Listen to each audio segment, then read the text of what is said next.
friends, think about the first responders you have in your life. Like in my inner circle, I've got two firemen. Two of my best buddies are firefighters, and they're fighting the fires of California. I've got two nurses that are in my life. And you know, you think first responders, think police, you think EMT, you could even kind of think surgeons or doctors, people that are just on the scene in these really intense situations. I just had a flashback that I went through a 4-month training through the FBI to be a chaplain for first responders in natural disasters. I have like a badge and everything. You know who else I think are first responders? Are teachers, right? Especially like elementary school teachers. And now actually with all the mental health stuff, you could even go to say absolutely teachers, school counselors, even middle schools and high schools. All right, these are people that are just in the thick of it. But you know what I've learned is that we can learn a lot from these people. Now, you might have heard me say this before. I teach this a lot in private sessions in my classes and courses, and now I'm using this platform to empower us, to teach us. So if I was teaching a bunch of EMTs, paramedics, I would want to teach them two types of tools.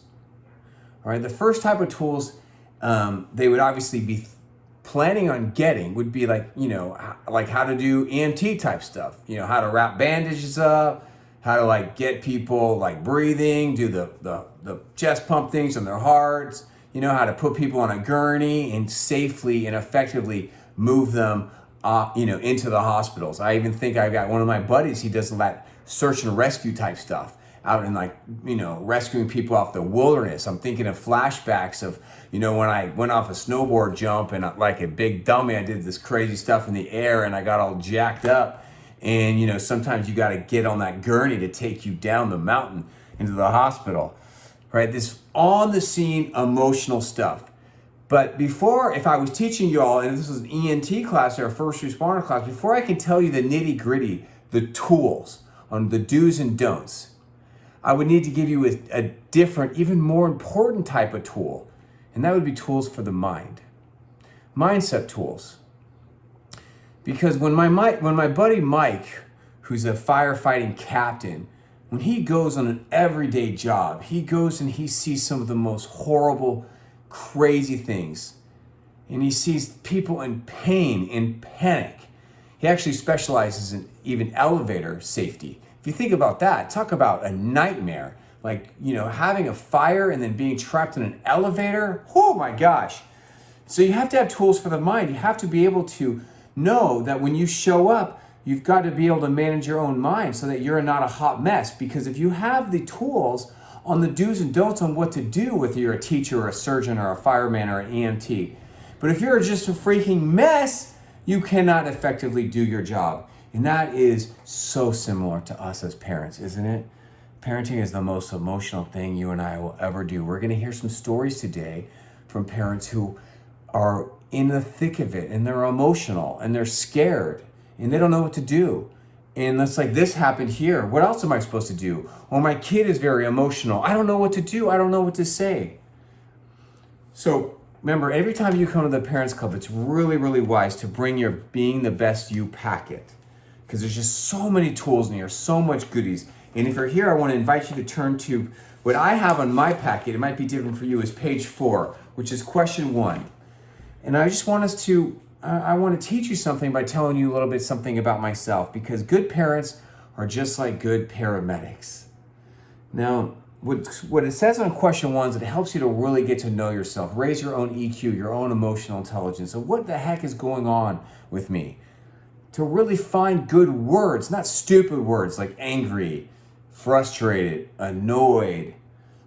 Those are dumb words. They don't actually tell us what's really going on with us. So I went through it just before this, I hit play on this video.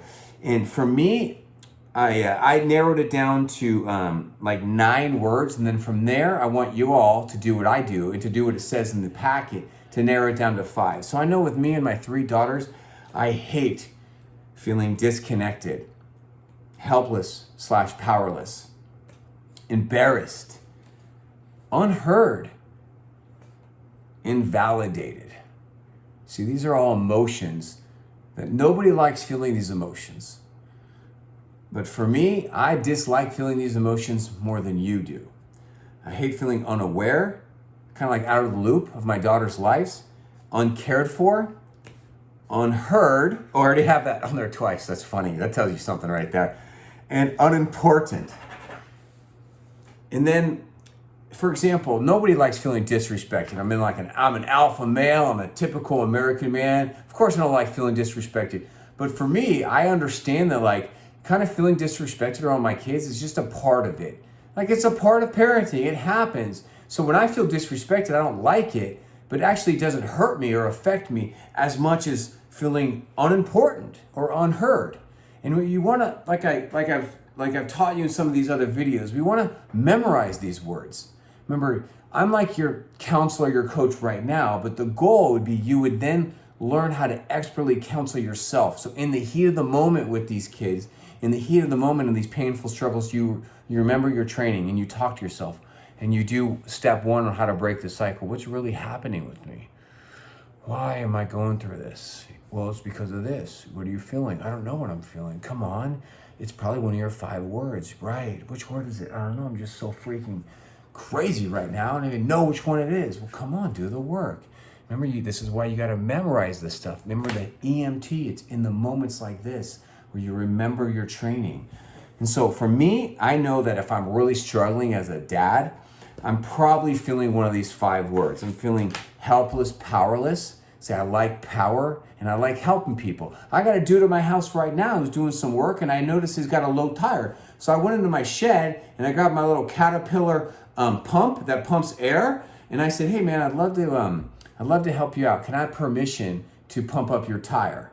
And he's like, oh yeah, that's cool. And so I hate feeling unaware. Like I don't need to know what's going on in people's lives, but with my daughter's lives, I want to be in the freaking loop.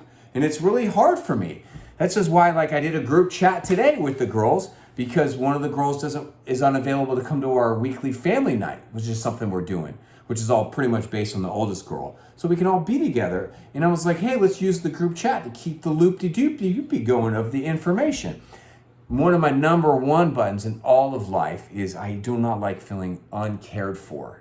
And that probably has a lot to do with my childhood and a lack of care and sensitivity and gentleness. And now it's like I really crave it. And I'm like down for it. I'm not embarrassed to say like I like it. I'm really in love with it.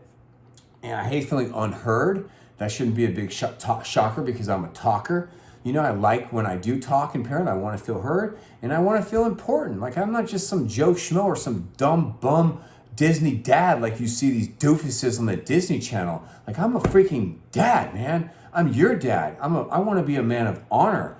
I want you to respect me and honor me and view me like as someone who's important in your life, right? So I know that when these buttons get pushed for me, it's like a kryptonite and I have to manage these emotions well because good parents are just like good paramedics.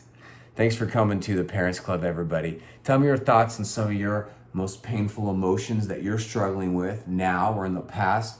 If you want, get juicy and tell me maybe how it like intertwines to some of the painful childhood crap that you've been through, or maybe like in a previous marriage or relationship. I had a client, tell me, yeah, like, I had a really nasty divorce and I don't really like my ex. She's got problems.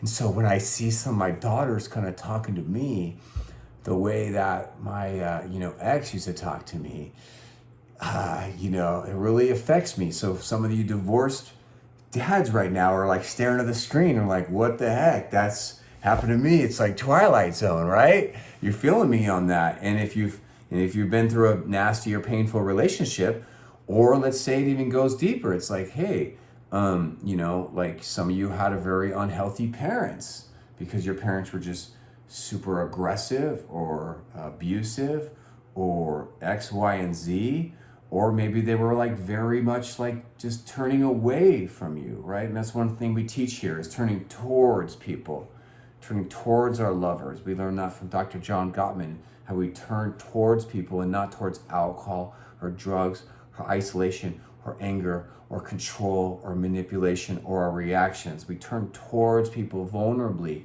and we do this to our own kids in appropriate ways. And we do that, we're actually teaching them, because parents are freaking teachers and every home is a school. And so what do you think of? Thanks for coming to the club. Let's talk, everybody.